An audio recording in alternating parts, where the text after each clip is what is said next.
Morning all. I'll be talking about some of the new geophysics data releases for the North and West New Province.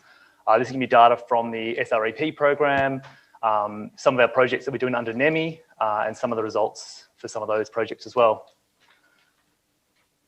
So firstly, I'm going to outline the Strategic Resources Exploration Program, New Discovery Geophysics. So that was a $7.275 million program.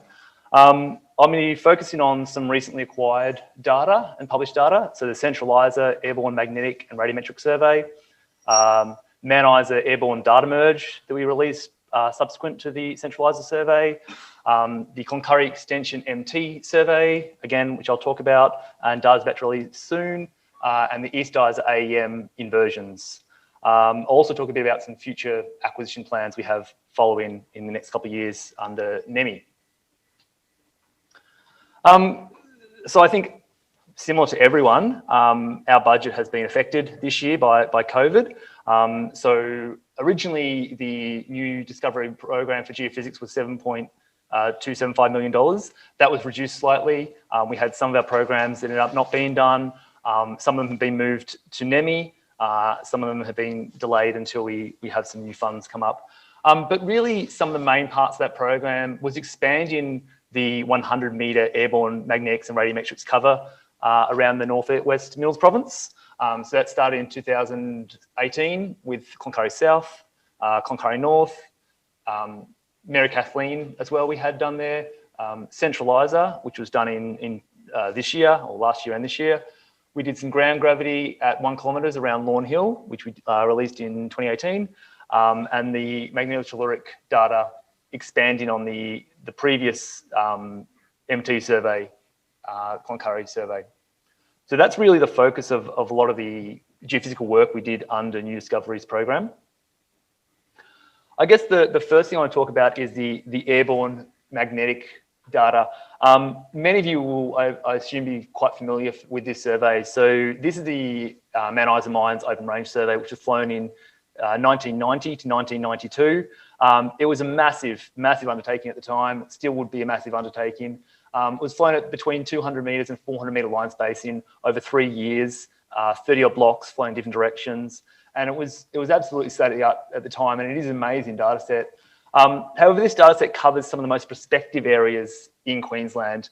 And the data was never submitted directly to GSQ. And what we do have is basically X, Y, Z. Turn your microphone off. X, Y, Z, magnetics, count, potassium, thorium, uranium, and that's it. So we don't know what corrections were done to the data. We don't know what processing was done to the data. We don't know what... so that really limits the modelling potential we have with that data. So as this is some of the most prospective areas in Queensland, we decided in the start of SREP to fly some of this area at much higher resolution with a much more modern data set. So we started that reflying as the Mount Isa Airborne Geophysics program in 2018. We flew the Cloncurry South survey, which is about 120,000 line kilometres at 100 metre line spacing, as well as the Mary Kathleen survey over the mine and around Mary Kathleen area at 50 metres survey, 50 metre terrain clearance. That was flown in 2017, released in 2018, sorry. In 2018, released in 2019, we flew the Cloncurry North survey. So that was 102,000 line kilometres, running from Cloncurry just down in the south here, all the way up north. Again, 100 metre line space in 150 metre terrain clearance. So both of those surveys, Cloncurry North and Cloncurry South, and the Mary Kathleen surveys, was flown by GPX. 2019, 2020, we flew the Centralizer survey, which was to the west of those two previous surveys. And I'll be displaying that data today. We released that October this year. And subsequent to that, we did an airborne data merge of all those surveys and some other surveys, again, which I'll talk about today. So the Centralizer survey was 88,000 line kilometres, 100 metre line spacing, 60 metre terrain clearance, covering about 8,000 square kilometres. Originally, the survey was meant to start in November 2018, but because of the heat over summer, we delayed the start of the survey until April. So the survey started in April 2019, and it was about 30% complete when we had a crash in end of May, which resulted in the death of 2 pilots. So obviously that caused a pause in that survey. We reformed the contract with Thompson Aviation, and we were able to resume that survey in 2020 of this year, April of this year, after we reviewed the incident, reevaluated how we manage our airborne operations in the future.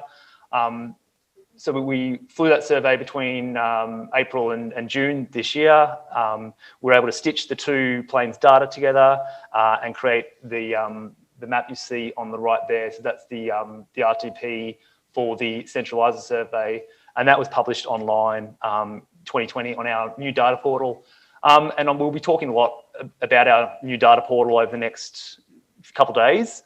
We have a Q&A session this afternoon around the new data portal. If you have questions about how to access the data, if you have some questions around lodging data through the new data portal, and so we'll be able to address some questions there, but we'll obviously be talking about the new data portal for the next couple of years, I imagine, as well. So this is one of the first surveys that have been published directly to the new open data portal. You see it down there. Again, we'll talk about that today. That has the logistics report, all the databases, DEM, magnetics and radiometrics, as well as the grid files and images for that. The data is also on the black USBs on your table there. So if you wanted to get a copy of the data without downloading it all, you can do that as well. Oh, and so there's the radiometrics for that survey as well. So after we finished the centralizer survey, we realized we had 4 contiguous surveys that covered a fairly large block across the Mount Isa, the Northwest Minerals province. And so we looked at building a merge of that data set. So to start with that merge, we had 4 of our recent regional surveys that we conducted that I've mentioned in the past. There were 2 large open file data sets that covered some of the gaps between those surveys. And we had the MIM Open Range survey to act as a base map for that merge. So the new airborne data merge covers 300,000 square kilometres of the Northwest Minerals province at 10 metre cell size to capture the high resolution of those central 50 metre surveys there. The merge covers the region basically from Mount Isa in the west, well past Cloncurry in the east, from down past Cannington Mine in the south, up to near Capricorn Copper in the north. So it covers a vast area, really high resolution. Again, the data set is available online, and that has all the grid files and images for that data. Again, it is on those USBs as well if you want to get that without downloading 15 gigabytes worth of grid files. So the merge, and that's the merge there, and I'll have some more images of the merge as we go through.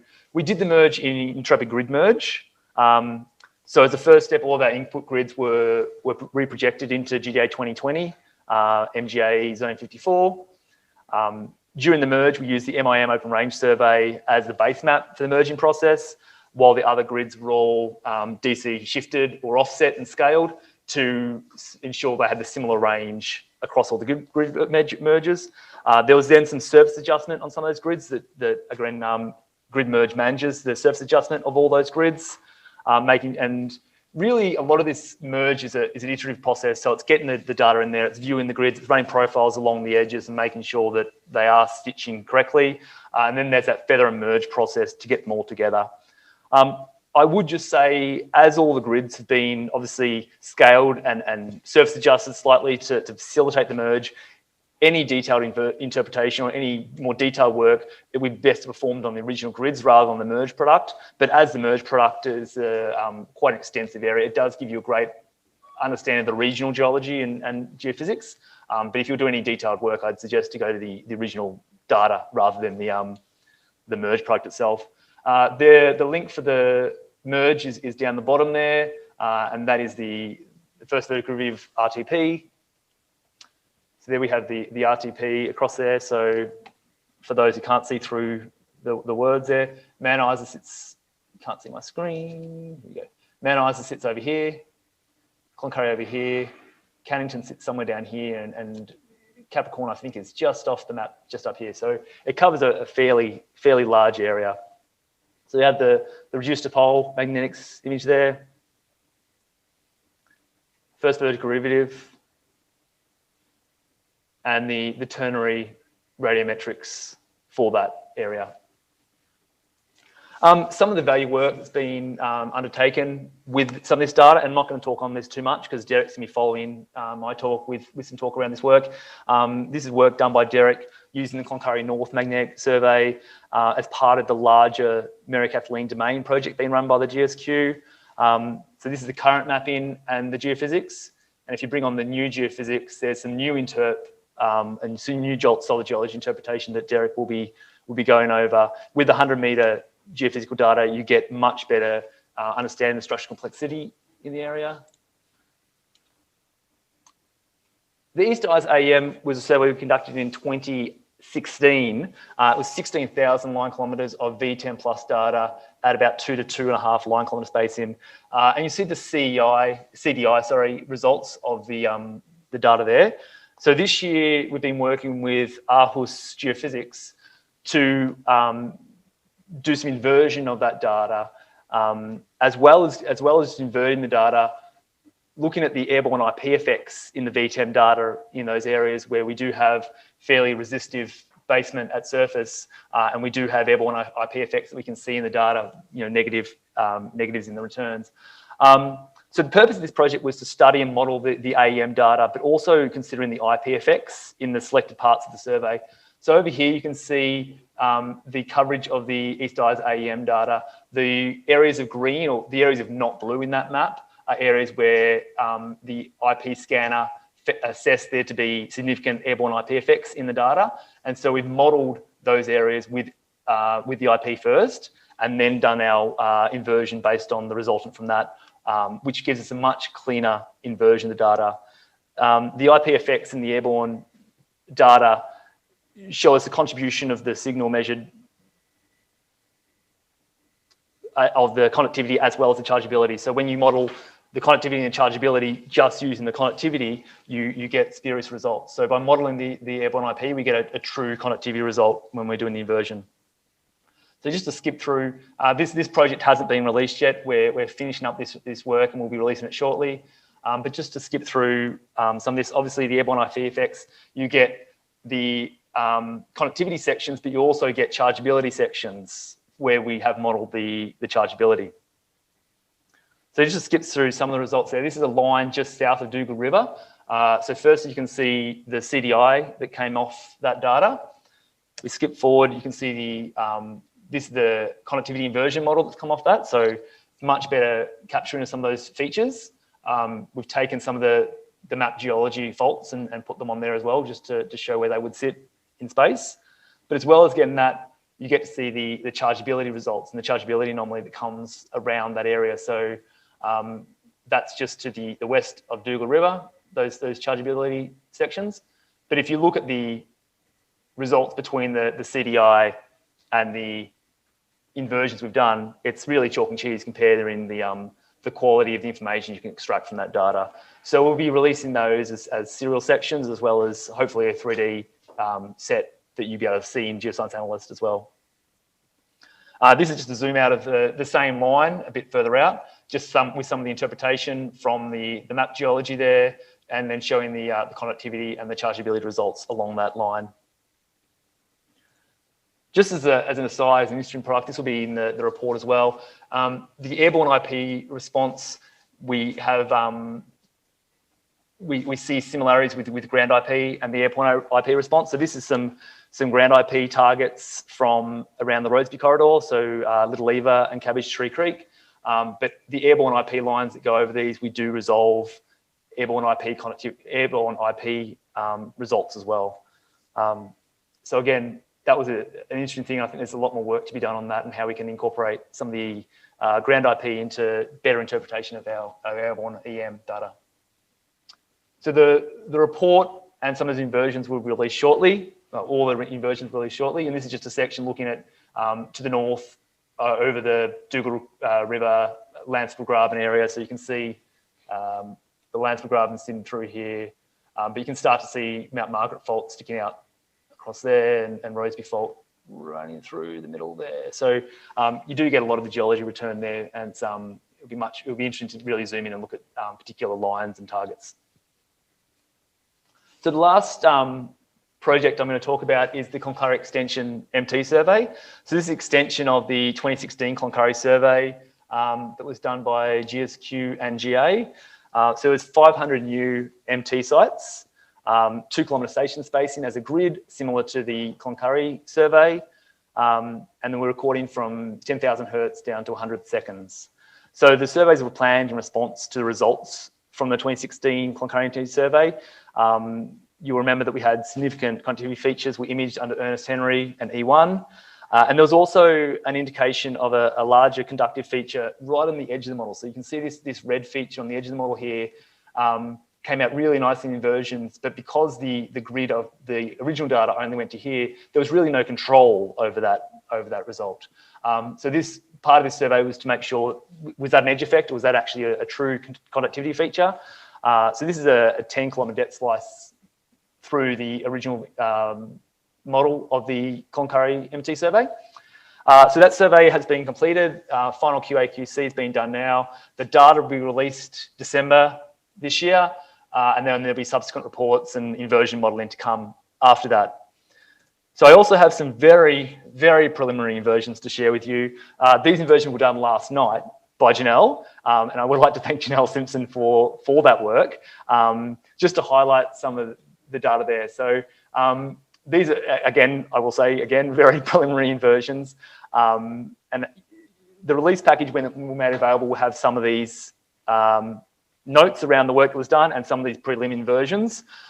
These inversions have been done as a 2D Occam inversion code, which is designed to produce minimum structure models. Because of the limitations of this 2D inversion, the size and the shape of these features is not constrained yet. But we can safely say that the conductive features are there in the data. So I'll show 2 of Janelle's inversion profiles from those green marked lines there that will include both the 2016 and the 2020 data in them. So this is the northern line 410. I'll just skip back to show where that sits. So that's the northern line across the top there.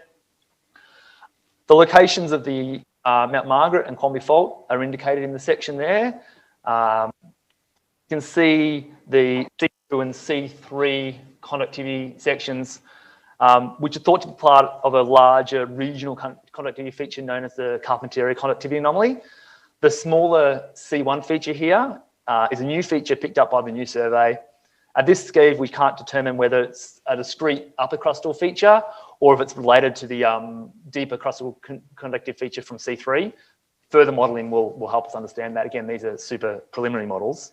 And then the other section, which I'm quite excited to show you, is this is section 10 kilometres south of the previous one. Again, you can see the location of the Quamby Fault, Mount Margaret Fault. We had the same features of C1, C2 and C3 there. We have a new feature now, C4, sitting in the middle of the model there, which corresponds quite nicely with that conductive feature that was on the edge of the original 2016 inversion model. So this is showing that it is a true feature. It is continuous in the data and the new data as well as the old data. So the old data finishes up, I think, right about here. And so this is off board of that, but there is a conductive feature that is sitting out there. It's come up in the model. Again, for further modelling, we'll highlight what that feature is and we'll get some better understanding around that feature. And that will come. If there are any questions around that, Janelle is hopefully on the line. We'll be able to answer some of those, or you can always email her as well. So future acquisition plans we have under the new economy mineral programs. We'll continue our 100-metre airborne magnetic and radiometric data coverage to north of that Mount Isa merge, and we'll be adding that into the larger data merge as well as possibly some larger open file surveys as well. We'll add into the merge. We have planned an airborne gravity gradiometry survey to expand the regional gravity coverage. There was originally one planned under the last year of SREP, and which was lost through to COVID funds, but we have a new one planned under DNEMI, which will be conducted in the next year. And we have two new MT surveys. So firstly, we're going to do MT along the CF2, CF3 seismic lines to aid the interp along those lines. And we'll be doing the new regional MT survey looking at the Carpentaria conductivity anomaly. So it's going to be a wide space regional section of profiles, aiming to provide a framework to trace where the CCA is, where the Carpentaria continuity is, and better understand that feature itself along the eastern side of the this eastern succession. So that's it for me. Thank you very much, and please, if you have any questions.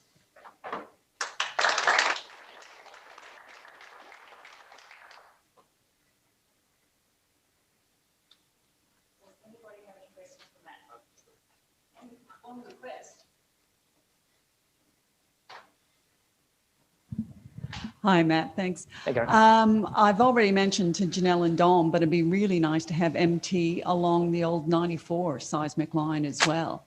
Because we don't have a whole lot of constraints through that central zone. So MT along there with the reprocessed data would be really good. Look, I think that would be great. Currently, the CF2, CF3 MT, we're going to conduct ourselves. So we're going to go up there and run those surveys ourselves. If that proves effective and we can get good results out of that, then we can look at running those lines along the 94 lines, because it only is staff costs there. So it will be potentially something we could look at for sure.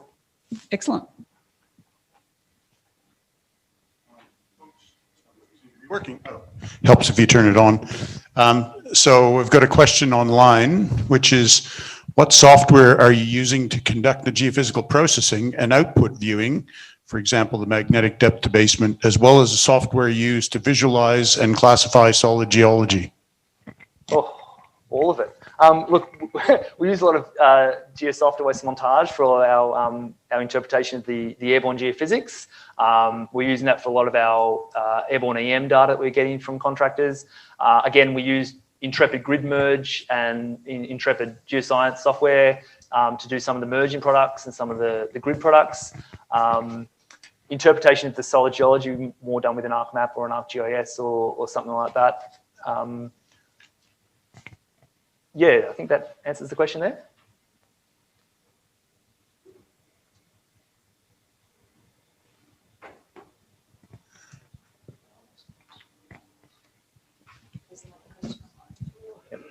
James. Hey, Matt. I was wondering, I think the South Australia survey a little while back did a variable grid of the ground gravity. Yep. To try and capture, some of the high resolution where you've got it. Obviously, a lot of is very wide spaced. Is there going to be an update to the ground gravity compilation at all? Look, I really like what they did there, and I really like those results. It's something that's been on my back burner for a couple of years that I want to get done. Maybe one day it would be something that I would like to get done. I know Roger's keen on getting some more gravity data up there. GA did release a new gravity product that was just a couple of months ago. They released a new nationwide gravity result that does capture a bit of that variable density, but not all the variable density. But yeah, the product that Laz and those guys did from South Australia, looking at the variable gridding density, was really, really cool. And I would like to get something out like that, but yeah, in my spare time. We've got one more online one, which is, what defines the Carpentaria conductivity anomaly? That's a great question, and that's why we're going to do this survey. We're not really sure. So it's definitely, you can see it in some of the more broader spaced MT data. You can see the conductivity anomaly there.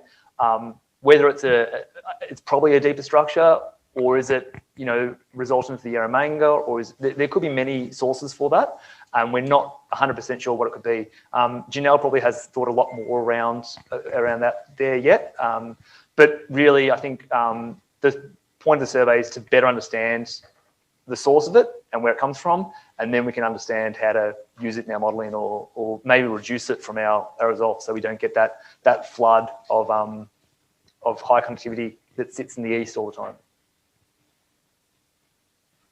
And Janelle, if you're on the chat and you want to tell me that I'm wrong and you have a better understanding of the CCA than I, please do.